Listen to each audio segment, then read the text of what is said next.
Halo semuanya, perkenalkan kami dari kelompok 2, mata kuliah Manajemen Operasi Lanjutan kelas A, yang diampu oleh Ibu Maria Angela Diva. Nah, pada kesempatan ini kami akan mempresentasikan mengenai agregat planning atau perencanaan agregat. Nah, sebelum kita lanjut ke dalam materi, saya akan memperkenalkan terlebih dahulu anggota kelompok 2 ini. Yang pertama ada saya sendiri, Devina Melasari, dengan NIM 202214003. Kemudian ada Maria Sekar Ayu dengan NIM 202214004. Kemudian ada Ketut Rada dengan NIM 202214009. Kemudian ada Ignatius Geraldi dengan NIM 202214011.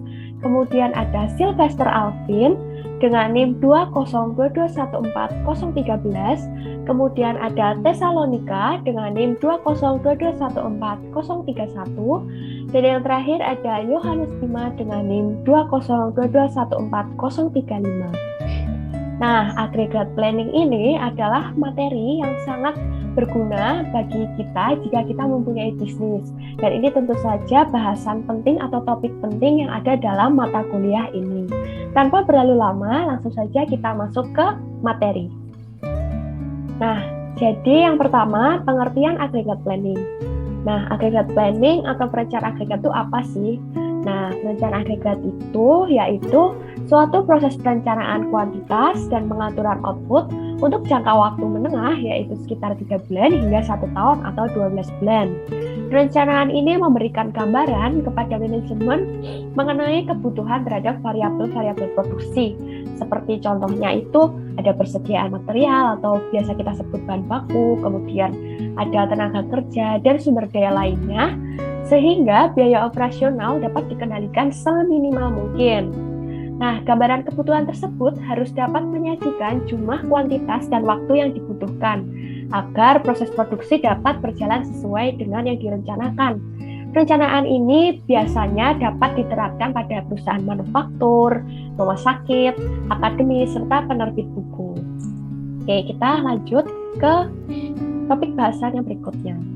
Nah, jadi di sini itu ada tujuan perencanaan agregat atau tujuan agregat planning. Nah, itu ada 3 tujuan, yaitu ada mengembangkan, masukkan, dan menstabilkan. Oke, yang pertama mengembangkan.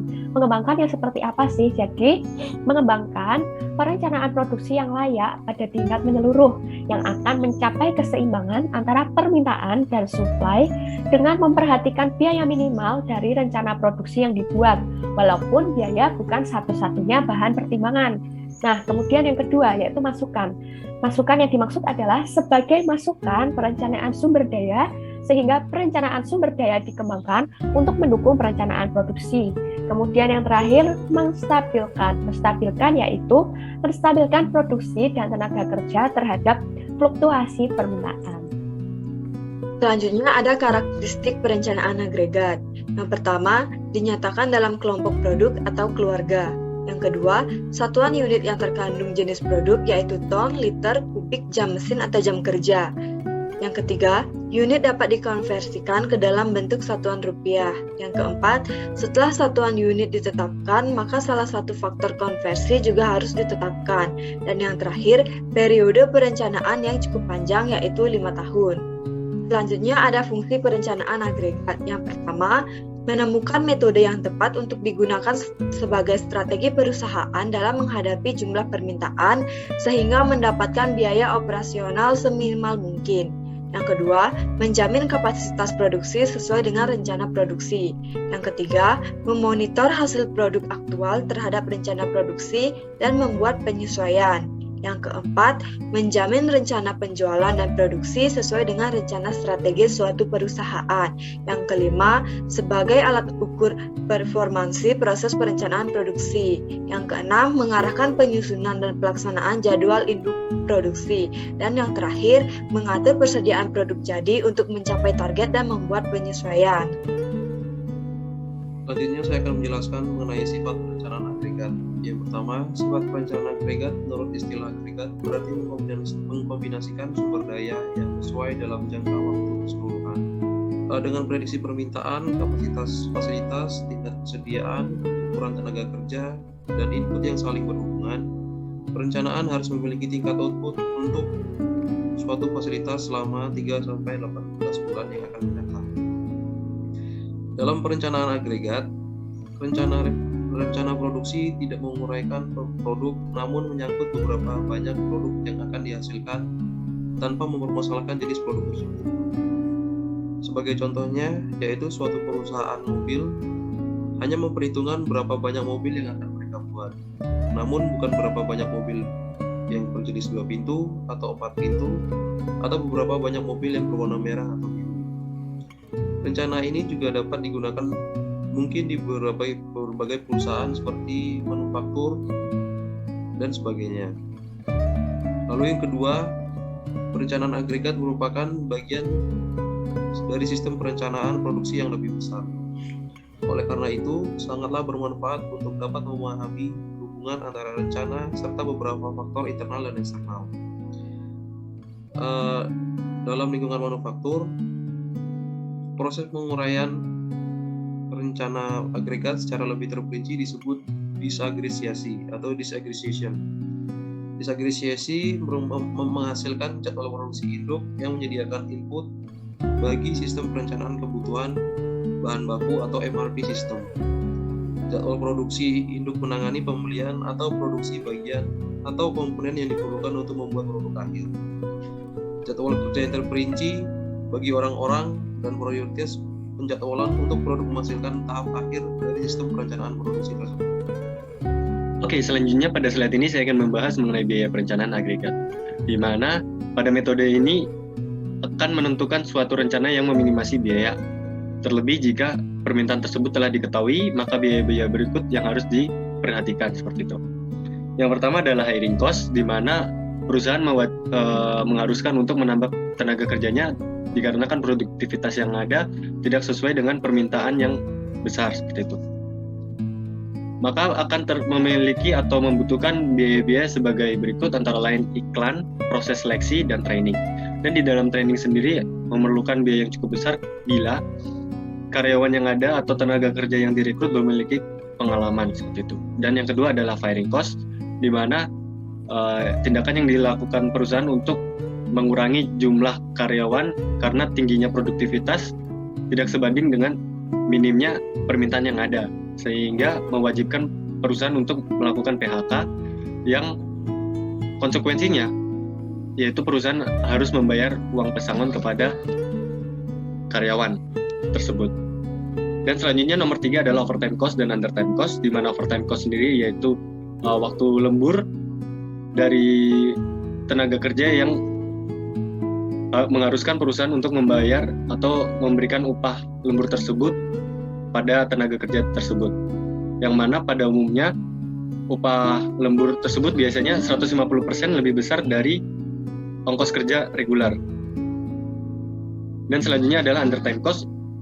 Itu adalah biaya kerugian dari perusahaan, di mana waktu kerja yang diberikan perusahaan tidak sebanding dengan produktivitas yang dimiliki oleh karyawan, sehingga dalam produktivitas yang tidak tercapai maksimal tersebut, mau dengan tidak langsung perusahaan menanggung biaya yaitu undertime cost.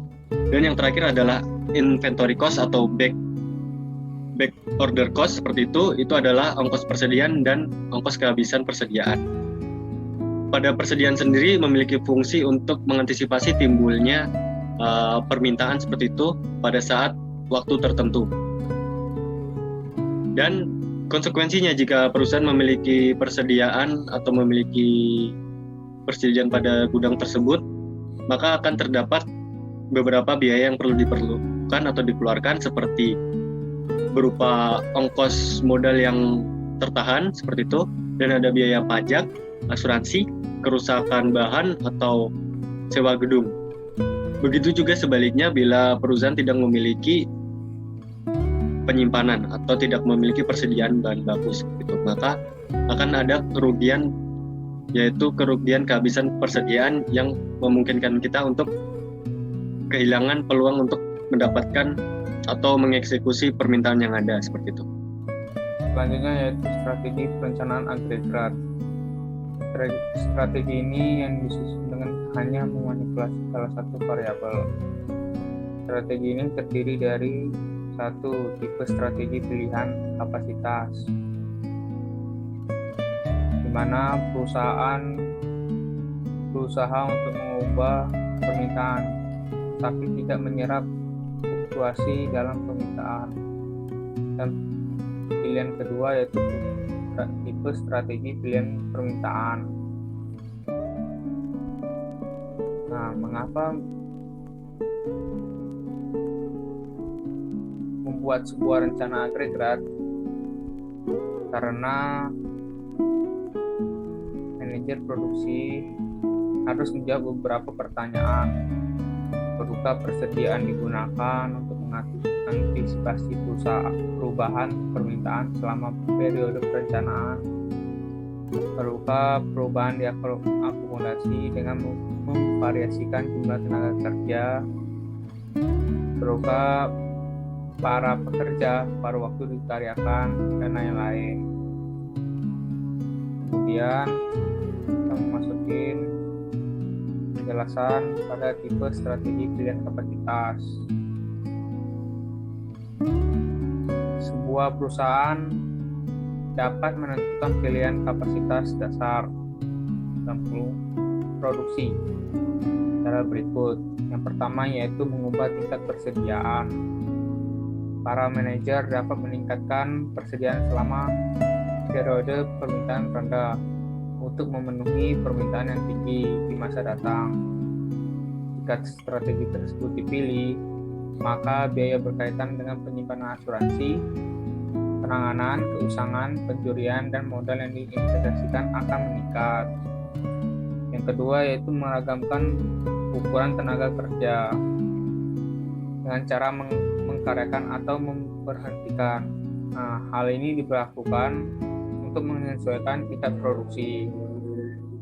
Seiring karyawan baru membutuhkan pelatihan dan rata-rata produktivitas menurun untuk sementara sehingga mereka menjadi terbiasa. Yang ketiga yaitu meragamkan tingkat produksi melalui lembur atau waktu kosong. Terkadang tenaga kerja bisa dijaga tetap konstan atau konsisten dengan meragamkan waktu kerja yang bermacam-macam, bisa mengurangi banyaknya jam kerja saat permintaan rendah, terus menambah jam kerja ketika permintaan tinggi. Sekalipun begitu, saat permintaan sedang tinggi, terdapat keterbatasan seberapa banyak lembur yang bisa dilakukan setiap karyawannya. Kemudian yang keempat yaitu subkontrak. Suatu perusahaan bisa mendapatkan kapasitas sementara dengan melakukan subkontrak. Nah, subkontrak pekerjaan selama periode ini pada periode permintaan yang tinggi.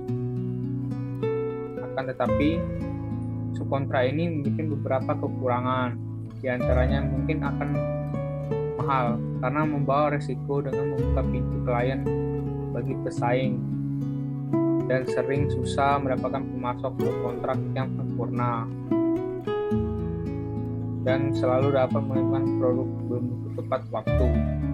Kemudian yang kelima yaitu penggunaan karyawan paruh waktu. Karyawan paruh waktu bisa mengisi kebutuhan tenaga kerja yang tidak terampil sebagai sistem cadangan tenaga kerja.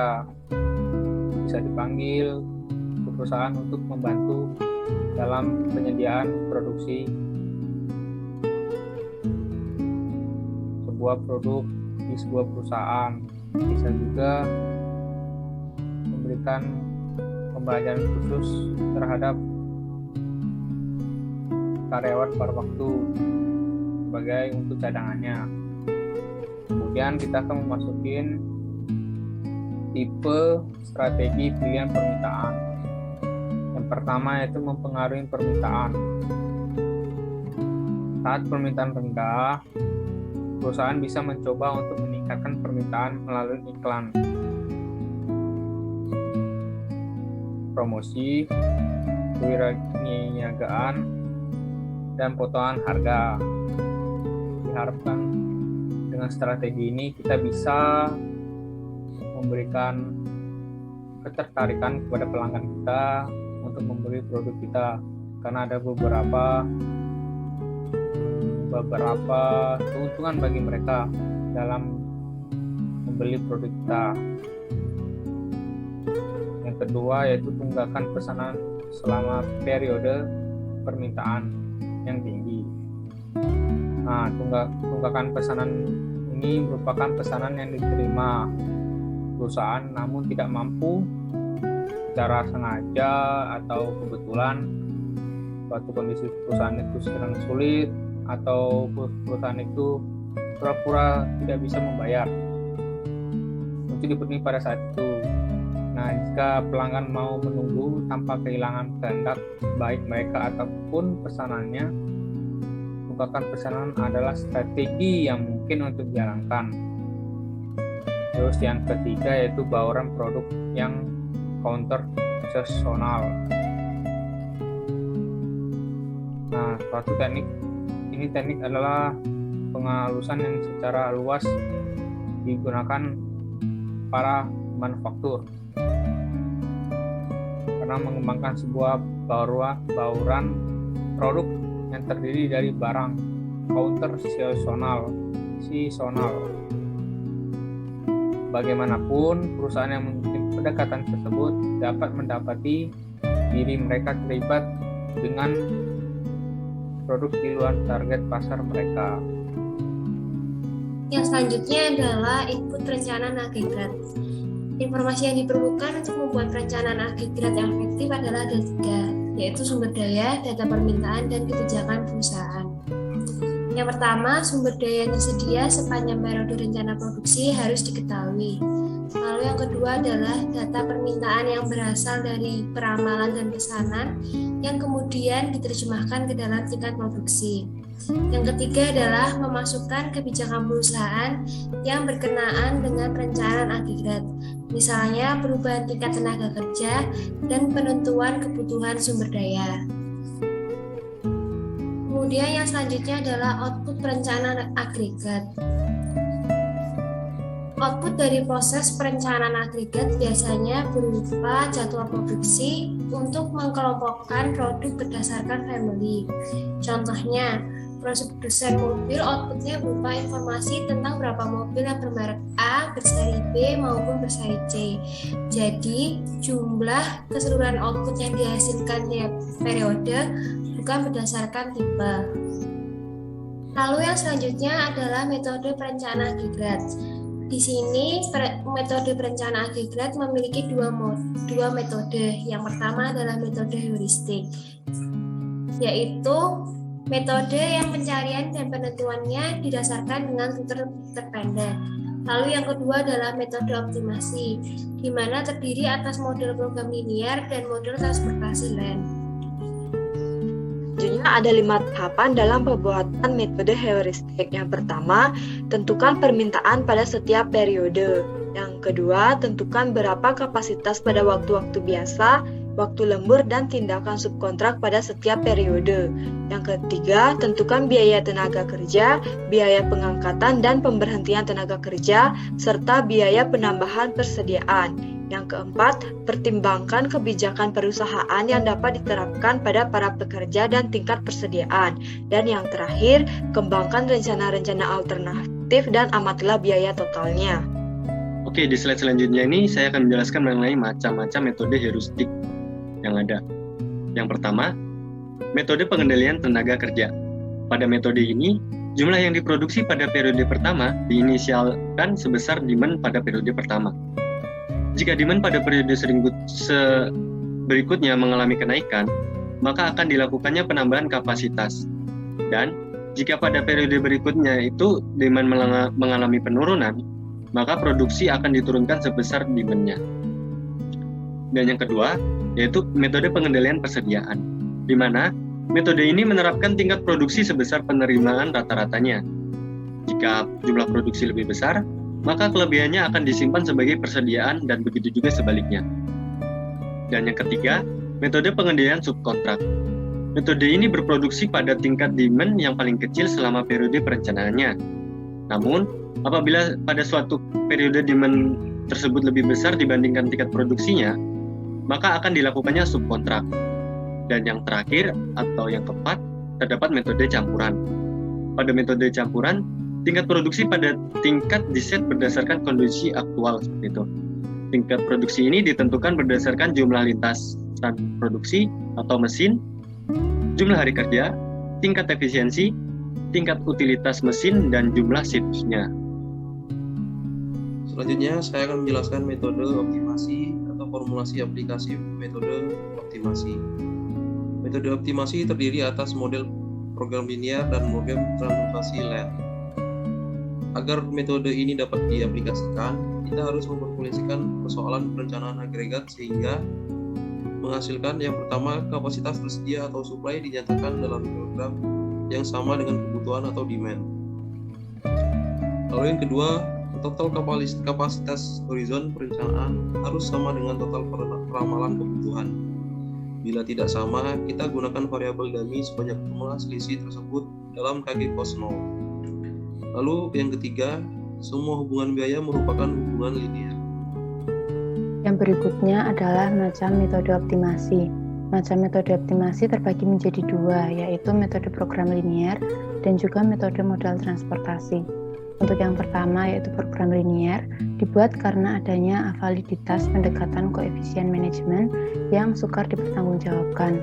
Kemudian ada asumsi program linearnya. Yang pertama adalah tingkat permintaan sudah diketahui dan diasumsikan secara deterministik.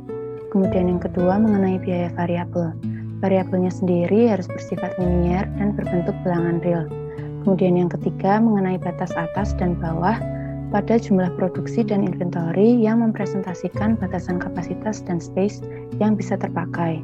Terkadang asumsi ini menyebabkan model program linear kurang realistis untuk digunakan atau diterapkan, karena misalnya variabel berbentuk bilangan real, sementara itu pada kenyataannya variabel-variabel tersebut adalah merupakan bilangan bulat. Kemudian untuk tujuan program linear sendiri adalah untuk meminimasi ongkos total yang berbentuk linear terhadap kendala-kendala linear. Kemudian yang kedua adalah model transportasi. Penggunaannya dibantu dengan tabel transportasi itu sendiri dan dibantu dengan adanya supply setelah demand, di mana barisnya menandakan alternatif kapasitas yang ada dan kolom menandakan demand yang memang harus dipenuhi. Kemudian untuk selnya menandakan biaya untuk setiap alternatif kapasitas. Kemudian ada proses aggregate planning, dimulai dari yang long range plan, adalah perencanaan dengan jangka waktu lebih dari 1 tahun. Biasanya perencanaan ini menyangkut perencanaan produk baru dan biaya perluasan. Dan keputusan perencanaan ini biasanya ditetapkan oleh manajer puncak. Kemudian yang kedua adalah ada intermediate range plan. Perencanaan ini memiliki jangka waktu 3-18 bulan dan biasanya menyangkut perencanaan mengenai rencana produksi, rencana persediaan, anggaran tenaga kerja, dan lain-lain. Perencanaan ini ditetapkan oleh manajer operasi. Dan yang terakhir adalah short range plan. Perencanaan ini kurang dari 3 bulan. Perencanaan ini biasanya menyangkut mengenai job assignment, ordering, dan job scheduling. Dan biasanya ditetapkan oleh manajer operasi bersama supervisor dan juga operator. Sekian presentasi dari kelompok kami. Bila ada pertanyaan ataupun tanggapan, kami persilahkan. Terima kasih.